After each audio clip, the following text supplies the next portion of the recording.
Hello and welcome to our newscast. I'm Hwang Jie, live from Seoul. Our top story this morning, prosecutors are questioning a man known to have close ties with Choi Soon-sil, President Park Geun-hye's longtime friend, who's at the center of a power abuse scandal that has rocked Korea's political scene. Ko Young-tae was immediately taken for questioning upon his arrival in Seoul late Thursday after flying in from Bangkok. The prosecution says Ko flew back of his own free will and is being quizzed as a witness, not as a suspect based on his request to do so. The questioning is expected to continue through this morning. A former top-class fencer, the 40-year-old is the CEO of a company that makes high-end handbags and accessories. He came to the public's attention after President Park was frequently seen carrying his brand's handbags in early 2013, right after she was elected. He's known to be a close friend of Choi Soon-sil, who is still staying in Germany.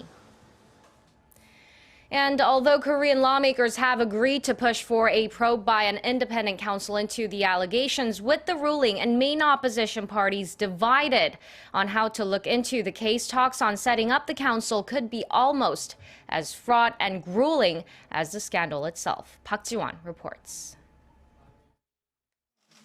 The deputy floor leaders of the three main political parties began negotiations on Thursday afternoon at the parliament to gather opinions on how to launch an investigation by an independent counsel into the Choi Soon-sil case, but they failed to agree on the matter. Although the parties had previously agreed on the necessity of a fair and impartial investigation, they each have different ideas about how to do it, and they haven't been able to narrow their differences. The ruling Saenuri party said that using an existing special prosecution system in which an independent counsel is appointed by the president should suffice, and reiterated its willingness to punish those found guilty of any wrongdoing in this case. As a member of the party leadership, I give my word to the public that we will dig into the case and ensure all related parties are tried in court. But the main opposition Democratic Party of Korea wants an independent counsel investigation that's governed by the passage of a special law. The party also urged the government to locate Choi and bring her back to Korea. We urge the government to immediately locate Choi Soon-sil. Since it takes a considerable amount of time to form the independent counsel team, the prosecution first needs to locate Choi and secure the available evidence. The minor opposition People's Party says it's not against a special prosecution, but it says now is not the time. It wants the president to come forward and explain the situation to the public. Even if an independent counsel is ultimately necessary, I don't think now is the right time to do it. Now is the time when President Park should, frankly, come clean with the public. And the president and the prosecution should immediately ask Interpol for an investigation, but they still haven't done it yet.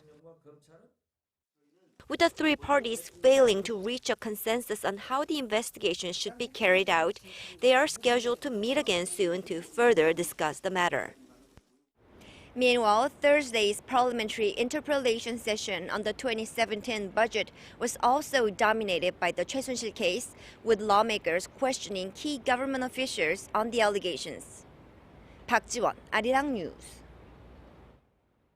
The U.S. government has reiterated that the denuclearization of North Korea remains its key policy goal in dealing with the country.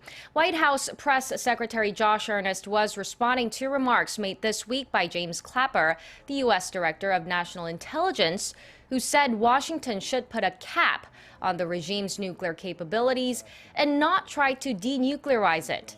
Earnest said Clapper seemed to be saying the current strategy would not likely prompt Pyongyang to give up its nuclear program before President Obama leaves office.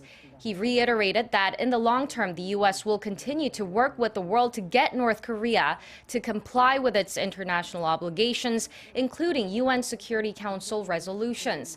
This is seen as supporting an earlier State Department claim that denuclearization remains the U.S. goal with North Korea. And South Korea has reportedly proposed holding talks with China to seal a military intelligence sharing pact. This comes after Seoul decided to resume the same kind of talks with Japan on Thursday after dropping those plans in 2012. Citing a government source on Friday, Seoul-based Yonhap News Agency reported that the South Korean government has been emphasizing the need to strike such a deal since the 2000s, while China has avoided directly responding to it. The source said the second proposal comes 4 years after the first was relayed to Beijing. It added military intelligence sharing deals with Japan and China would significantly contribute to the collection of North Korea-related information, especially as Seoul signed a similar deal with Russia in 2001. In total, South Korea has 19 military information sharing agreements with countries around the world, including the U.S. and Poland. With the race for the White House heating up a week and a half to go before Election Day, First Lady Michelle Obama has joined Hillary Clinton on the campaign trail. Addressing a crowd in North Carolina, Mrs. Obama said Clinton would be the most qualified president in history, adding that she would be better prepared than either of their husbands for the top job. With the November 8th election around the corner, CNN has moved Nevada and Florida back to toss-up status 1 week after moving both states from the battleground category to leaning Democratic.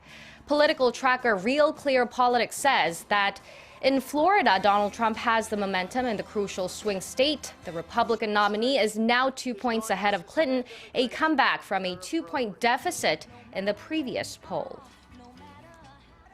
And that wraps it up for now. Thank you for watching. Do join us again at 10 a.m. Korea time for more news updates with Mark Broom, and goodbye.